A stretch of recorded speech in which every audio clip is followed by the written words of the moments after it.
Good morning, Baltimore. It is Thursday, July 2nd, and thank you for tuning in to the latest episode of the Early Birds podcast. I'm your host, Matt Weyrich, alongside Sam Cohn, who is back from Portugal, back on the show. Sam, how you doing, man? The photos out there looked awesome. You were just telling me about it before the show. Looks like it was a great trip.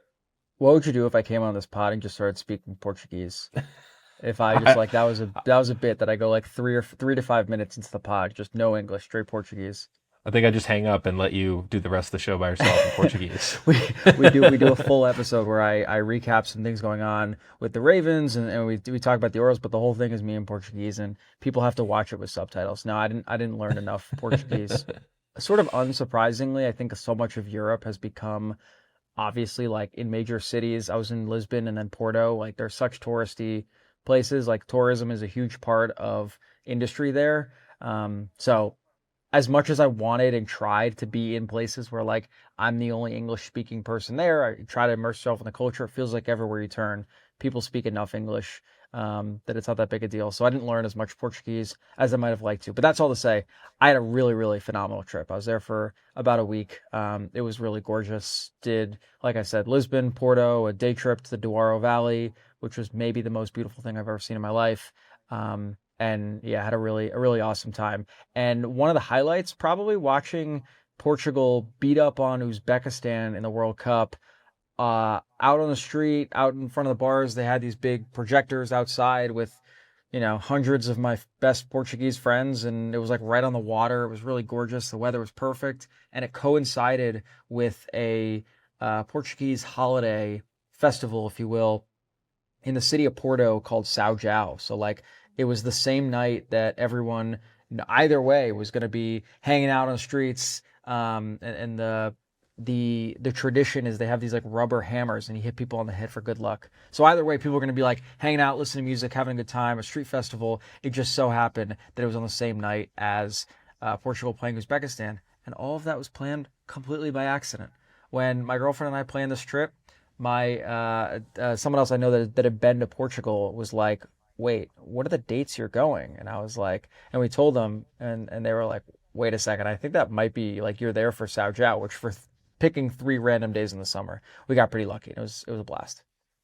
That is awesome. So you're a big Ronaldo guy now. So you're saying Ronaldo now I have over to Messi? Be. Yeah. Now I have to be. It's a bad take, personally. But I was a Messi guy, but now I feel like because like those are my people now, like I spend time with them, that at least for this specific World Cup, I'll be riding the Portugal train. I'll bandwagon. Well, right now, I'm riding the Team USA train as we record here. Just watched U.S. men take the win over Bosnia. First win in this knockout round. So I think the pressure is on with, Canada, U.S., Mexico all being host countries to not be the first host country knocked out. And the other two had already won going into this match. So it was important for U.S. To stay on. It was an awesome game, except for that total BS red card. Yeah. I mean, I had just turned it on at that point when the red card was called, and it was clearly not intentional. There's got to be like malicious intent. I don't know soccer rules, but that was some BS there. But we were able to, ball don't lie, got another goal, and moving on. So go USA. Survive in advance. That's all you got to do. So we are going to talk a little bit of Ravens today. There's a couple of news and notes here on the team with the offseason really in full swing. And then we'll talk Orioles rock bottoms. Have the Orioles hit a rock bottom? They won in their last game against the White Sox, but it was a rough series overall, a rough week after Mike Elias spoke on Saturday about going for it. The team responded with 4 straight losses and now has a bit of a hill to climb to get back into wild card contention. So we'll talk about that. But first, let's hit on the big news of the day, Sam. And that was the news surrounding Calais Campbell, a developing situation involving his mother, who was found dead, and his brother, Kiar, was charged in connection with her death. Sam, you were reporting on this story for The Sun. What can you tell us just about the latest here involving the situation? Yeah, I'd first start by saying, definitely check out our coverage on the Baltimore Sun, as this is a developing story. It's a really tragic situation, and our hearts and thoughts and prayers are with Calais and his family. The Ravens signed Calais this offseason, and he's such a beloved guy in Baltimore.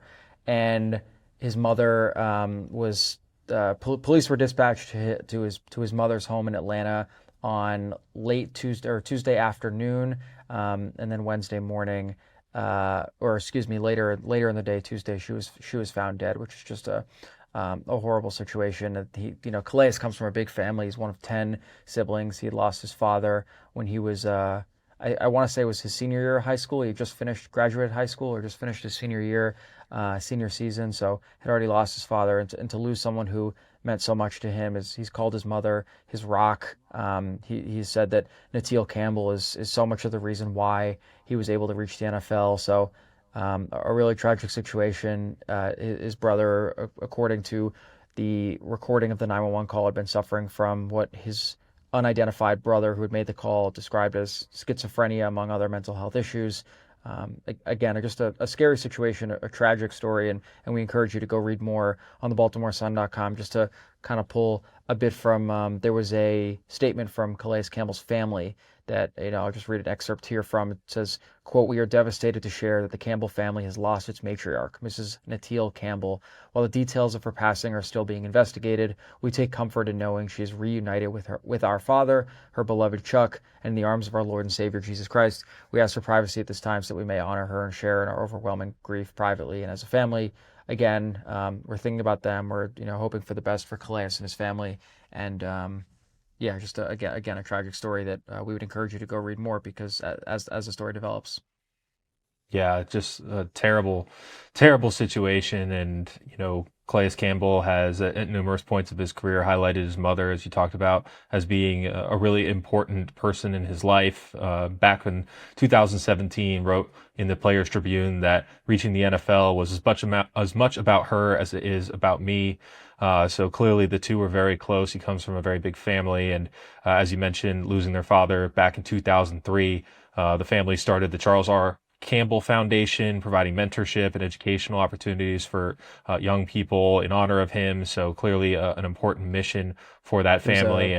Yeah, he was named Man of the Year. He was nominated twice, actually, in his career before finally winning the Man of the Year award. So Calais has dedicated an entire career. I think he's the oldest defensive player in the NFL right now, but he's going to be 40 in September. He's one of the oldest players in the NFL, and he has spent the entirety of his career dedicated to service to others, and he has spent all of that time acknowledging that comes from his upbringing and from his parents.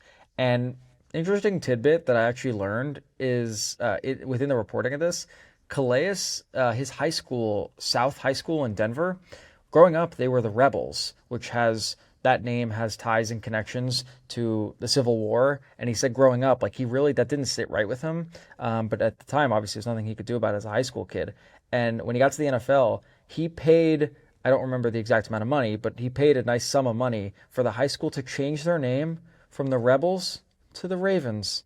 So South High School became the Ravens, and all that money went toward new gear and new insignia around the school and being able to fund that change, which is a really wild but really great use of his platform and NFL earnings, which is awesome. Wow. Yeah, and obviously the Walter Payton Man of the Year award is one of the main awards that players look at as meaning the most among the fraternity of NFL players, and the amount of respect that guys have for guys who use their platform for good. And for Campbell, as you say, someone who has certainly done so throughout his career. We are thinking of his family at this time, and obviously will continue to follow this story through the Sun. Encourage you all again to go over to the website and check out the latest reporting there on the 911 calls and everything that has been happening over the past few years, really, which led to this situation. So Sam will be on top of that as we move forward. But in lighter news, Nate Wiggins was on podcast The Journey Media with former Clemson teammate Darian Rencher, and talking about how he underwent surgery. Sam, what exactly do we know about this mysterious surgery, and what could it mean for him in 2026? The surgery, as we know right now, is undisclosed. The specifics of the surgery have not been openly addressed. It was something that he posted on Instagram, on his Instagram story earlier this calendar year, sometime in January. I want to say it was late January. And he posted a picture of himself from a hospital bed and said successful surgery. And we're all kind of looking around like we didn't know he was hurt because Nate Wiggins in 2 years has missed 2 games. One of them was for a shoulder injury and also an illness, and I believe that one was an independent injury, and then the other one was a neck injury when he got into a car accident early in or during training camp, and I believe he missed a game at the early on in the season. But he's been pretty durable through 2 years outside of that. And Nate Wiggins, who doesn't say a lot, which I should clarify by saying he doesn't say a lot to the media. He doesn't say a lot publicly. He doesn't say a lot in interviews or sort of in any public setting. I thought that maybe this specific podcast, an interview with one of his former teammates, he might be a little bit more chatty. But Nate Wiggins loves to talk on the field. He admitted himself. He's talking the whole game. He's a shit talker, which is, a lot of these guys are. And the other funny thing is during the season, I had asked Chidobe Awuzie about I forget what the exact context of it was, but I asked him something about Nate Wiggins, and I said he doesn't say a lot, and he's like, yeah, he doesn't say a lot to you guys, but he's talking all the time.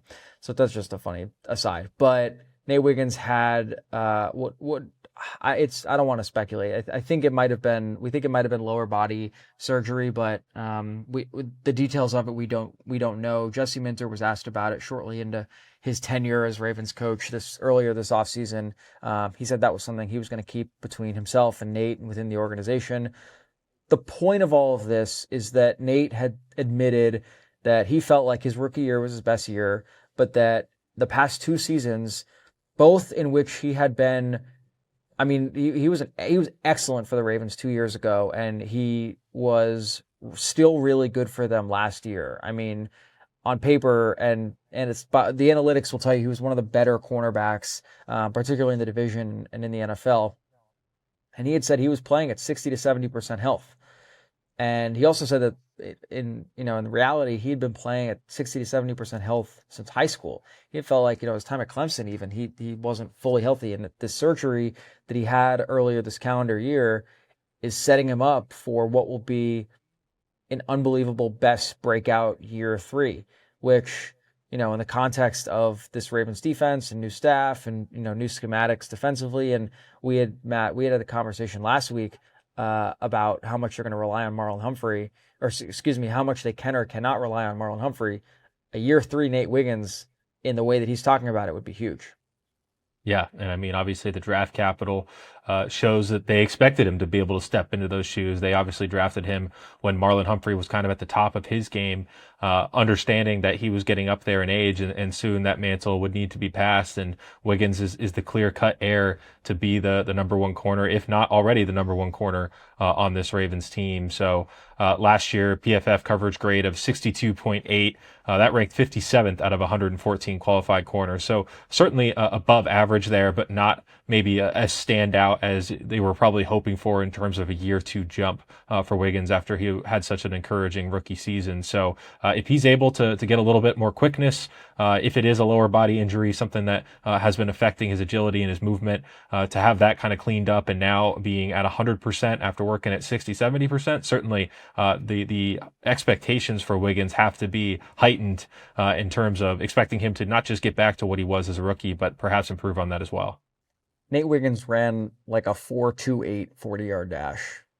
I'm sorry, but if it's a lower body injury, there is no way you are 60 to 70% health running a 4.28, whatever the number was, 40-yard dash. So I believe that he was not himself this past year and maybe a little bit of his rookie year. But you're telling me that you ran that on a no, I don't buy it. But this all comes back to the idea that he's been durable. He's been able to play through stuff. We've seen other Ravens. Kyle Hamilton is the first one that comes to mind to be able to tough out injuries. And the last thing that the Ravens need the last thing I should say that we need, the ones covering the teams, is another undisclosed injury that with no clarity that takes months and months and months to figure out, obviously referring to Nnamdi Madubuike, who we still aren't entirely sure. Could have been referring to multiple Orioles prospects as well. It's becoming a common theme.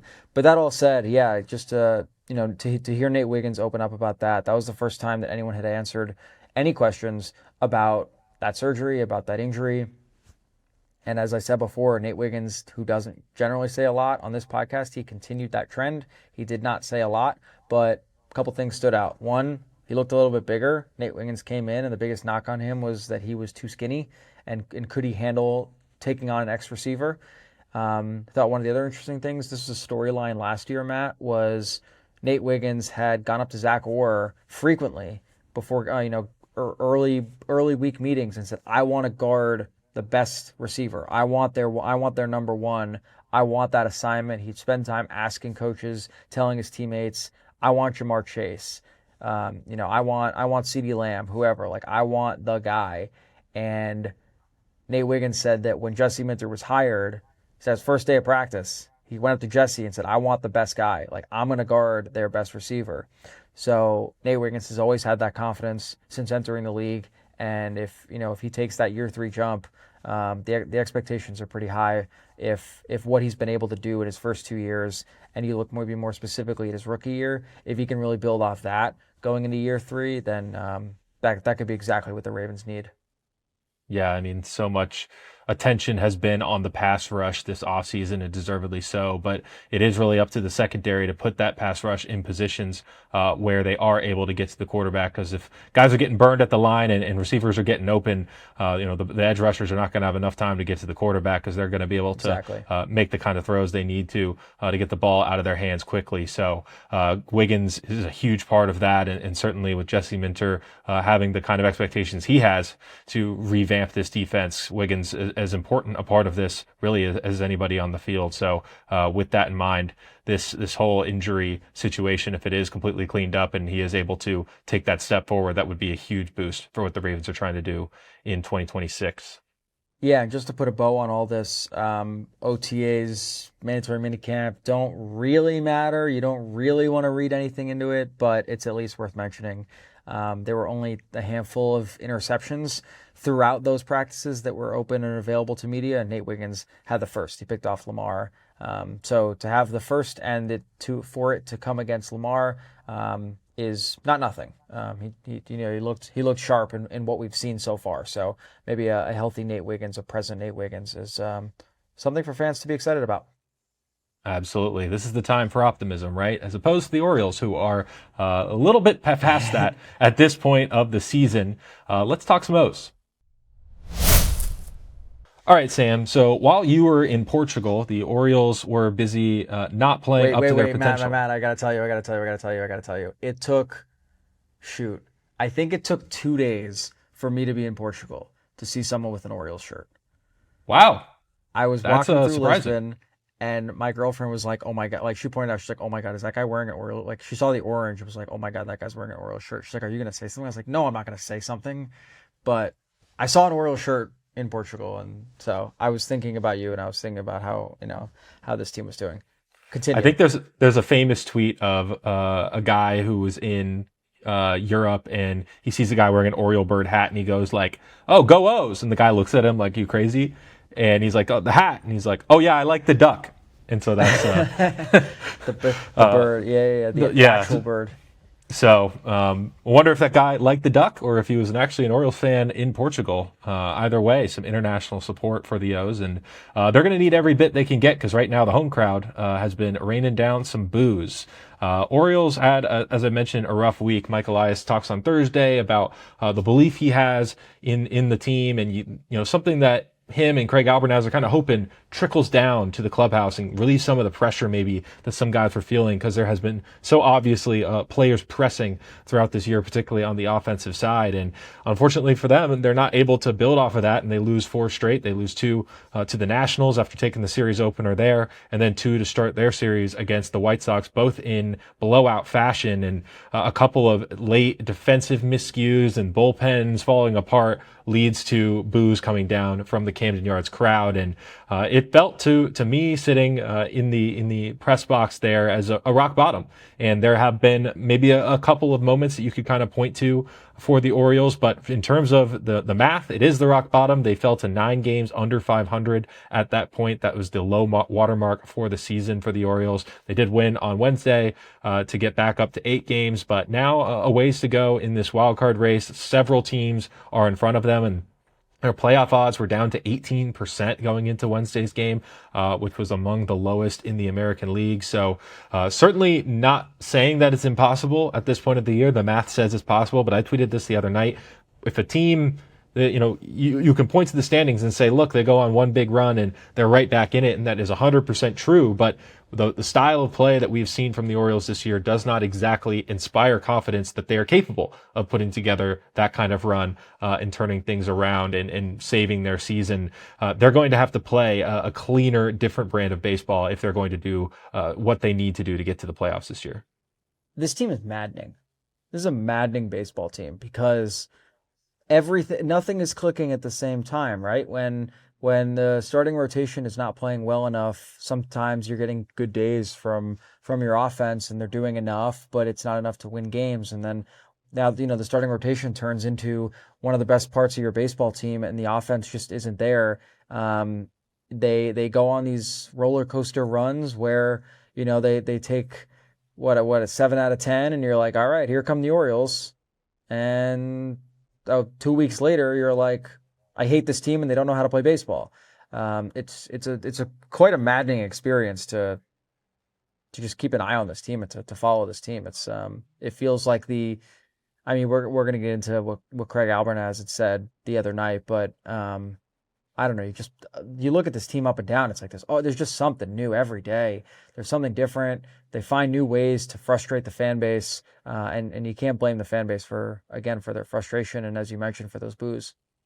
Yeah, and even Craig Albertaz admitted that you couldn't blame the Orioles fans for booing because they're not accepting the product that they're seeing on the field, and the players and the coaches feel that too. They're not happy with it either, and obviously there's a lot of work behind the scenes being done to try to turn things around. But we've been hearing that for 2 years now with different coaches, different players, and ultimately it's been a lot of the same. But you alluded to this before, Sam. There was an interesting comment that came out of Monday's game that is worth talking about. Craig Albertaz, when asked about Mike Elias and the comments he made and how disappointing it was that they had not been able to build on it to that point. This was following Monday's game when they had lost 3 in a row to that point.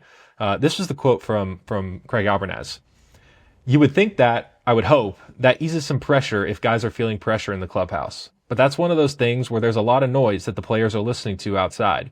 So it's starving the distractions and feeding your focus. That's the biggest thing for our guys. So hopefully we come in tomorrow ready to go.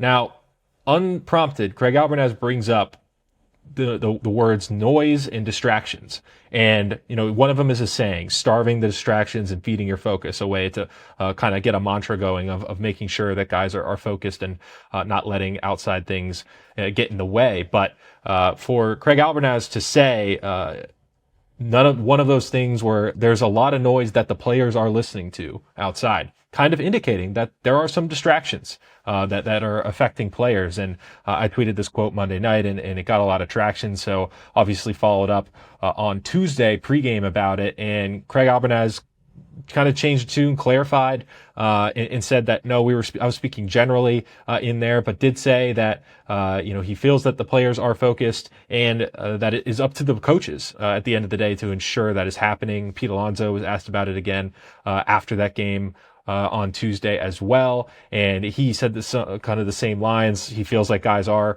there are things outside that, they acknowledge the external factors there, but for Craig Albertaz, not necessarily backtracking might be too strong of a phrasing there, but certainly clarifying, changing his wording there, saying it was more of a general statement that he was making. So, do with that what you will, but it was kind of a weird couple of days there for Albertaz and just how he made this statement and then changed what he was saying. You know that meme where it's a clip, the kid finds out he's getting drafted. He gets the phone call. He's watching the NFL draft and they say his name on TV and he points to, he's like, me? Yeah. Talking about the Early Birds podcast. Are players listening to us talking about them and wondering whether it's influencing their play? Worth wondering. I mean, and some fans were taking that to be like, oh, so now they're blaming the fans. Like the fans creating this outside noise is what is Yeah. distracting the players. And I don't know if that's necessarily what he was getting at. It's hard to say Could be what he was anything. getting at. He never really said what these distractions were. He did mention on Tuesday that they do talk a little bit about threats that players have received. He said there was kind of a tongue-in-cheek conversation of like kinds of messages and DMs that players get. I mean, this is something that Cade Povich has come out and talked about before of him and his wife receiving threats after bad starts, things like that. And how like he was like, directed at me, don't direct it at my wife. And this is a widespread problem across sports, Yeah, is it's particularly in relation with sports gambling, with people, sending these kinds of messages of you cost me my parlay or whatever it is. But this is obviously, for the Orioles and the overall product of them losing has invited the vitriol, the fan base. And like I said, I don't think that they were blaming the fans for anything, but certainly there are people out there who have gotten under people's skin one way or another. So I think my question here is, how did they get through this, right? Because this was the issue. Whatever the outside noise is, whatever this unnamed distraction might be, this was the question that we talked about all offseason and heading into the season and coming out of last season, was the Orioles have a lot of talent on that roster, and their core is young. They spent most of their life winning, and now they're facing adversity, and they have to find a way to get through that. And they didn't have much in the way of someone in the clubhouse to kick them in the pants and help them ignore some of that, help them along in terms of certain professionalism that you only learn by having good veterans in any sport. And who is the guy in that locker room that is either doing it or not doing enough or not doing it to make sure that doesn't happen? Because we spent so much time lauding Craig Albernaz's ability to keep his guys focused, and he was doing the shit talking to build that culture, and like that was what he was doing to keep everything internal.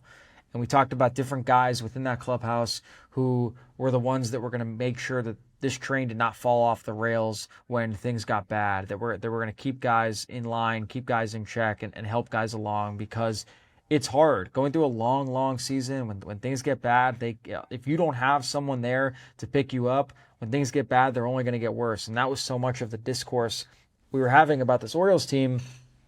And it felt like it kept happening where they were getting worse, but things were always getting better. And this is the first time we're hearing someone from the inside say publicly that there's something other than just the baseball isn't working. And we're not trying to read so much into it that like this is the reason they've had this sort of weird season. This is the reason they've fallen below expectations. But like, it's the first time, I think, and Matt, please correct me if I'm wrong, that someone has given an explanation other than the fact that like it's just not translating into baseball.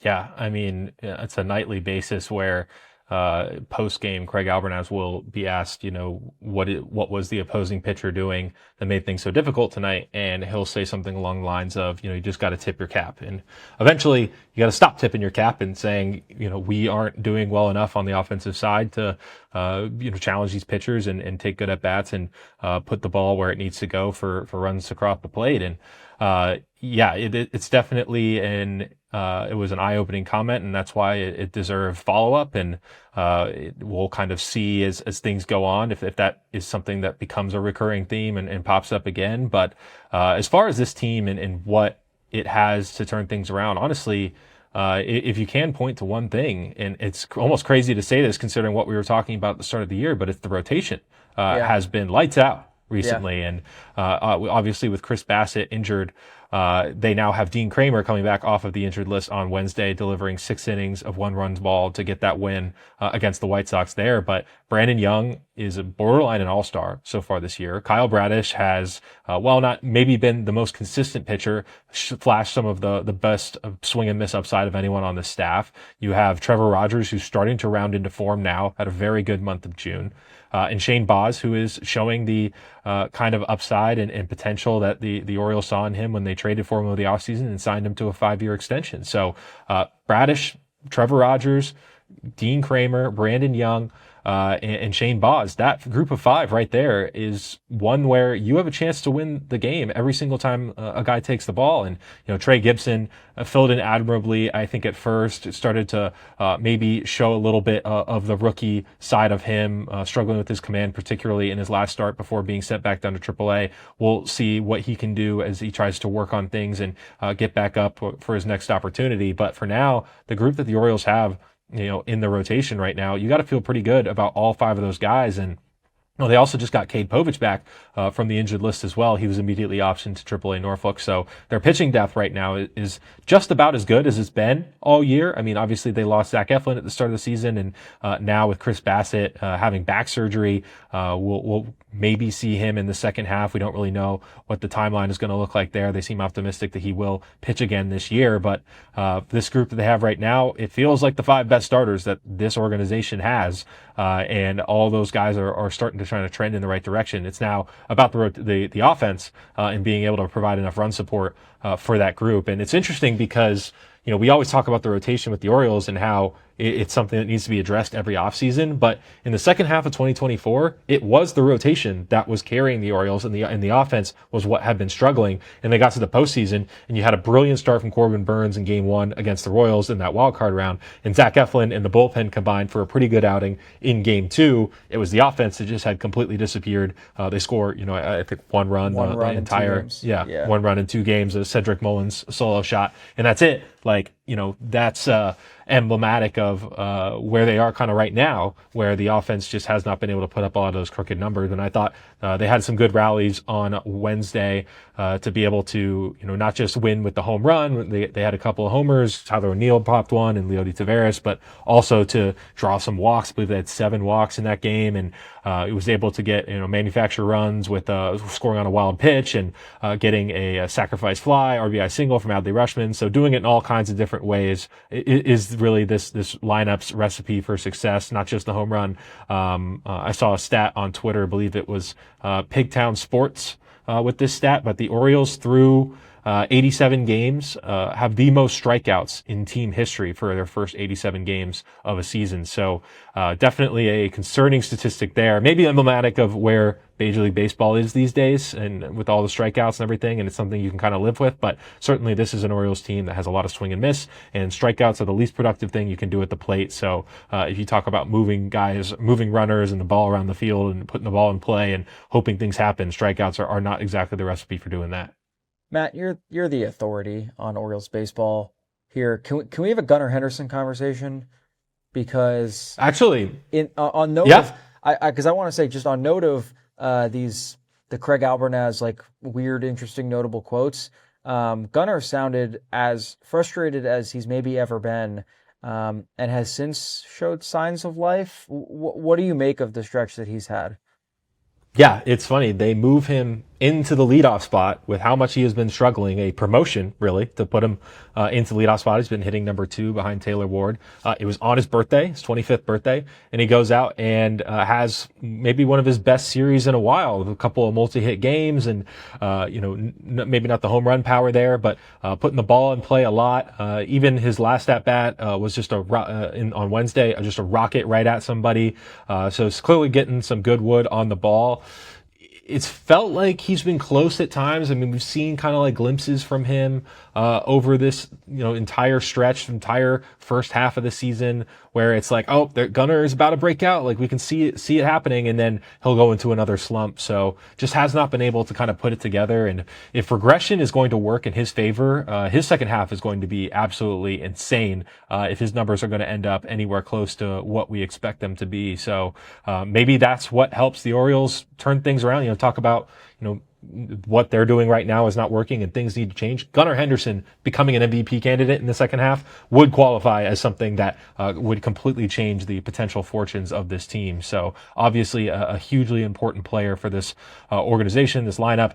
And if he's going at the top of the order, with guys behind him and Taylor Ward getting on base, Pete Alonso is really rounded into form, hitting for a lot of power. Adley Rutschman is back healthy after being out for a week with a concussion. Samuel Basayo has looked great. I mean, there are the pieces in this lineup. It's honestly, it's Ward and Henderson have just not been able to be clicking kind of at the same time, where one is getting on base, not the other. So by the time the big boppers are coming up, you have one out, in one grounds into a double play, that's the end of the inning. Or you just lose a potential chance of driving in a run when one of those two guys are struggling. And that's why fans have asked, like, why haven't they moved Gunnar Henderson down in the order? And Craig Audenaz has pretty much shut down all talk of that. Like, they are keeping him in the top two spots no matter what. I remember a lot of frustration about Adley Rutschman, similar situation with Brandon Hyde in 2025 as well. So there has been some discourse there.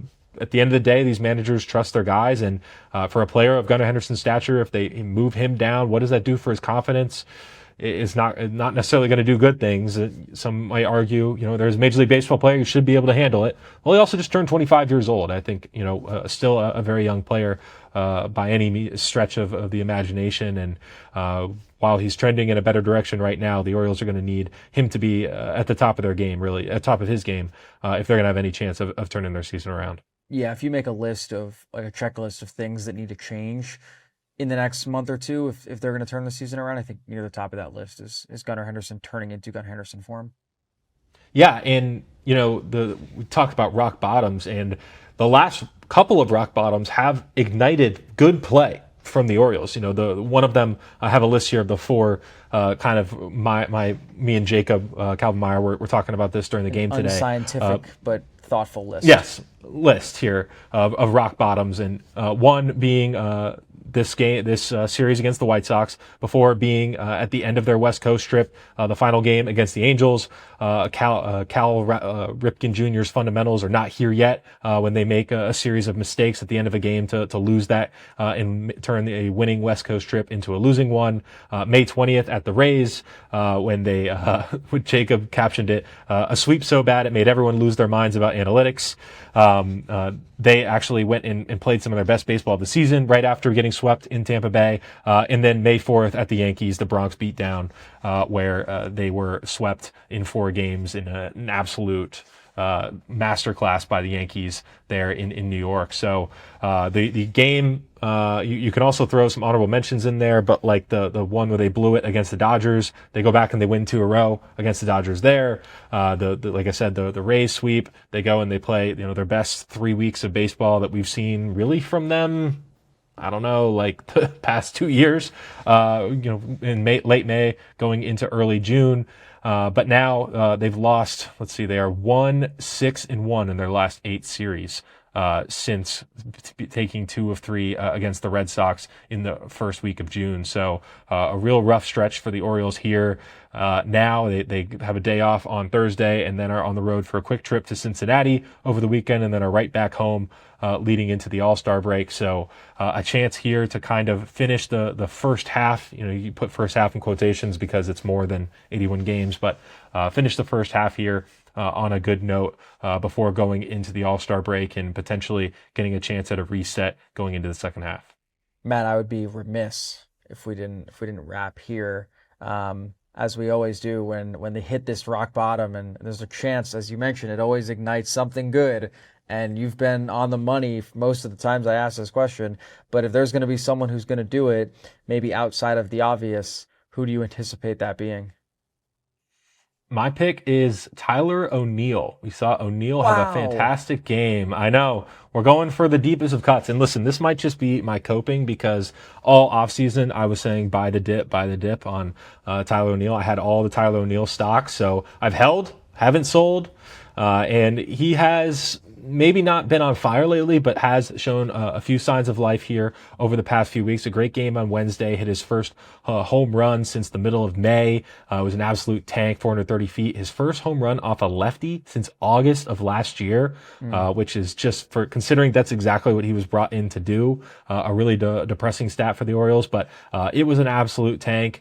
Made a diving catch in right field as well. Got on base via a walk too.